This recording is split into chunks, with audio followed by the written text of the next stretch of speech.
এই যে কর্তামশাই, আপনার ছেলের নামে নারী নির্যাতনের কেস হয়েছে। মানে দারোগা সাহেব, কেস করলো কে? আপনার ছেলের আগের পক্ষের বউ থানায় এসে নারী নির্যাতনের কেস করে গেছে। আর আপনি আপনার ছেলেকে বাল্য বিবাহ দিচ্ছেন। যেই মেয়েটির বয়স মাত্র 13 বছর, তার এখনো বিয়ের বয়স হয়নি, আপনি জোরপূর্বক সেই মেয়ের সাথে আপনার ছেলের বিবাহ দিচ্ছেন। এই জন্য আপনার নামে একটি মামলা হয়েছে। আর আপনি যে চরম সুদের ব্যবসা করেন, সেই ব্যবসার লাইসেন্স আপনার আছে কি? মানে লাইসেন্স তো আসলে ওরকম ভাবে নাই। থানায় নিয়ে বাপ পেটা দোনোটাকে আজকে ডিম থেরাপি দেব, তারপরে সুদের ব্যবসা আর বাল্য বিবাহ বেরিয়ে যাবে। আঙ্কেল আঙ্কেল, আপনি যদি আমাদেরকে বাড়ি থেকে বের করে দেন, আমরা কোথায় গিয়ে উঠবো? আমরা কোথায় থাকবো? ওহো পুটি, তুমি এরকম করে বলো না। তোমার কথা শুনলে আমার খুব কষ্ট লাগে। এই নন্দলাল, তোমার পলায় কি কয় তুমি শুনছো? এত কথা শোনার আমার আবার সময় নাই। আমি সামনে শুক্রবার আসবো আমার ছেলেকে নিয়ে। হয় তুমি তোমার মেয়ে বিয়ে দিবা, নয়তো এই বাড়ি ঘর ছেড়ে চলে যাবা। আমার এক কথা শেষ, এটাই শেষ কথা, মনে রাখো।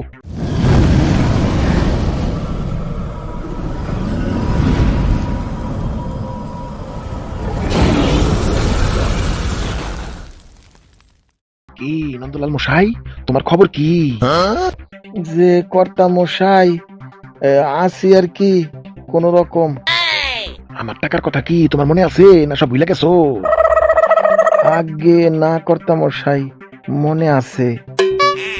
আমার থেকে তুমি যে টাকা আসল নিছিলা, সেটা সুদে আসলে মিলাইয়া এখন 2,25,000 হইছে। এখন তোমার তো ঘর বাড়ি সব আমার কাছে বন্ধ। এখন আমি তোমার এই ঘর বাড়ি দখল করবো। আগে কর্তা মশাই, আমারে আর একটু সুযোগ দেন। আপনি যদি এখন আমার ঘর বাড়ি নিয়ে যান, আমি এই ছেলে মেয়ে নিয়ে কোথায় যাব কর্তা মশাই? আচ্ছা কর্তামশাই, আমার বাবা আপনার থেকে মোট কত টাকা নিয়েছিল? 7 বছর আগে তোমার মা যখন অসুস্থ হয়ে হাসপাতালে ভর্তি, তোমার বাবা এই বাড়ি ঘর জায়গা জমির কাগজপত্র আমার কাছে জমা দিয়া আমার থেকে 75,000 টাকা সুদে নিছে। এই 7 বছরে সুদে আসলে তা 2,25,000 হয়েছে, যা বর্তমান তোমার বাড়ি ঘর আর জায়গা জমির দাম।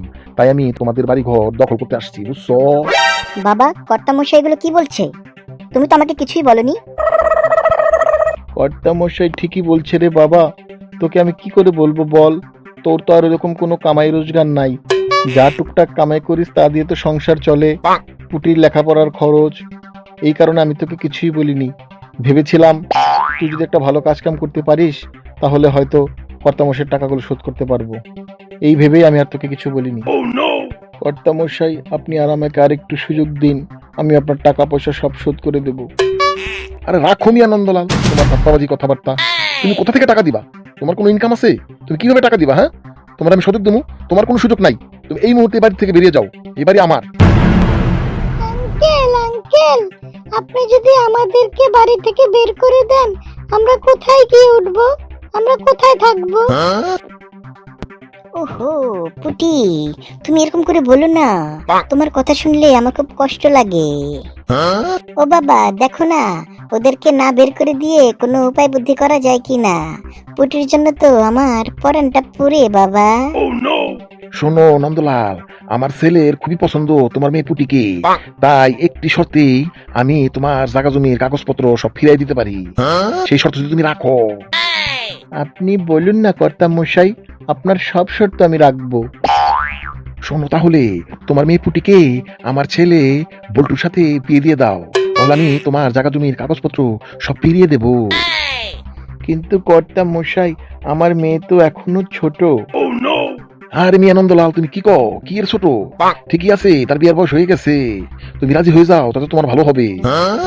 কিন্তু কর্তামশাই, আপনার ছেলে তো বকাটে ছেলে, সে তো বেশি ভালো না। সে এর আগেও দুটো বিয়ে করেছিল। সে বউদেরকে মারধর করে। আর পুটিকে সে বিয়ে করে সে কি সুখে রাখবে? তাকে তো সে মারধর করবে।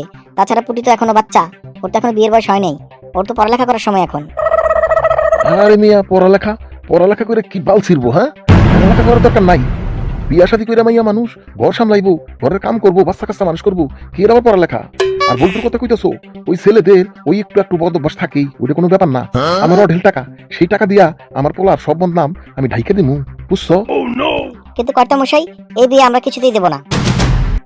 এই নন্দলাল, তোমার পোলায় কি কয় তুমি শুনছো? এত কথা শোনার আমার আবার সময় নাই। আমি সামনে শুক্রবার আসবো আমার ছেলেকে নিয়ে। হয় তুমি তোমার মেয়ে বিয়ে দিবা, নয়তো এই বাড়ি ঘর ছেড়ে চলে যাবা। আমার এক কথা শেষ, এটাই শেষ কথা, মনে রাখো। এই চল বাবা। বাবা বাবা, আমি এখন বিয়ে করতে চাই না, আমি আরো পড়ালেখা করতে চাই বাবা। মারে, গরিব ঘরে জন্মেছিস, ইচ্ছে থাকলেও ইচ্ছে পূরণ করার উপায় নাই। তাই ভবিতব্য মেনে নে মা, মেনে নে। তাহলে হয়তো এই বাড়ি ঘরটুকু আমরা ফিরে পাবো, নাহলে আমাদের রাস্তায় গিয়ে উঠতে হবে রে মা। আর তো কোনো পথঘাট নেই। কিন্তু বাবা, এই বয়সে ওকে বিয়ে দিলে ওর তো জীবন নষ্ট হয়ে যাবে। এখন তোর পড়ালেখা করার সময়। শোন রে বাবা, আমিও যে বুঝি না তা তো না, কিন্তু আমাদের তো উপায় নেই কোনো। কিরে ফন্টে, তুই মন খারাপ করে বসে আছিস কেন? আর বলিস না রে ভাই, আমার মন খুবই খারাপ। আরে কিসের জন্য খারাপ সেটা তো বলবি নাকি? এই নন্দলাল, তোমার পোলায় কি কয় তুমি শুনছো? এত কথা শোনার আমার আবার সময় নাই। আমি সামনে শুক্রবার আসবো আমার ছেলেকে নিয়ে। হয় তুমি তোমার মেয়ে বিয়ে দিবা, নয়তো এই বাড়ি ঘর ছেড়ে চলে যাবা। আমার এক কথা শেষ, এটাই শেষ কথা, মনে রাখো। ও এই ব্যাপারটা হলে না। আচ্ছা শোন, তুই কোনো চিন্তা করিস না, আমার মাথায় একটা প্ল্যান এসেছে। ওদেরকে আমি এমন শায়েস্তা করব, ওরা ওদের বাপ দাদা 14 গোষ্ঠীর নাম পর্যন্ত ভুলে যাবে। ওদেরকে আমি কি শিক্ষাটা দিই খালি দেখ। কি বলছিস? কি করবি ফুটু তুই? কি করব সেটা সামনে শুক্রবারই দেখতে পারবি, ঠিক আছে? তুই কোনো টেনশন করিস না, তুই এখন বাড়ি যা। কি নন্দলাল, তাহলে কি চিন্তা ভাবনা করলে? মেয়ে বিয়ে দিবা নাকি বাড়ি ঘর ছাড়বা? ও কাকু, আমি এসে গেছি। বাড়ি ঘরও ছাড়বে না, মেয়েও বিয়ে দিবে না। এই তুই কে রে? হ্যাঁ, আমি টাকা পাই, ওদের কাগজপত্র দলিল সব আমার কাছে বন্ধক, তুই ওদের কাটকাবি? তুই কে রে তুই? কাকু, তোমার এই যে 2 নাম্বারই ছেলে, তার আকাম কুকামের বহুত কিছু কিন্তু আমার কাছে রেকর্ড আছে, বুঝেছো? আর তুমি ওদেরকে গরিব পেয়ে যেভাবে ওদের সর্বস্ব তুমি লুটে নিলে কাকু, তোমার কি থানা পুলিশের ভয় নেই? হ্যাঁ, দেশে কিন্তু আইন বলে একটা কথা আছে, বুঝেছো? তুই আমাকে আইনের ভয় দেখাস? তুই আমাকে আইন শেখাস? আমি টাকা পাবো, টাকার বিনিময়ে ওদের বাড়ি ঘর আমি সব নিয়ে নেব, না হলে ওর মেয়ের সাথে আমার ছেলের বিয়ে দিবে। বাস, এক কথাই শেষ। তাহলে কাকু, তুমি কি সহজভাবে সবকিছু মেনে নেবে না? সহজভাবে মেনে নেবো মানে? নয় আজকে আমার ছেলের বিয়ে হবে, নয় এই বাড়ি ঘর ছেড়ে ওদের চলে যেতে হবে। কাকু, আমি বুঝে গেছি, সোজা আঙ্গুলে ঘি উঠবে না, আঙ্গুলটা বাঁকাতে হবে। কই দারোগা সাহেব, এদিকে আসেন। এই যে কর্তামশাই, আপনার ছেলের নামে নারী নির্যাতনের কেস হয়েছে। মানে এই দারোগা সাহেব, এই কেস করলো কে?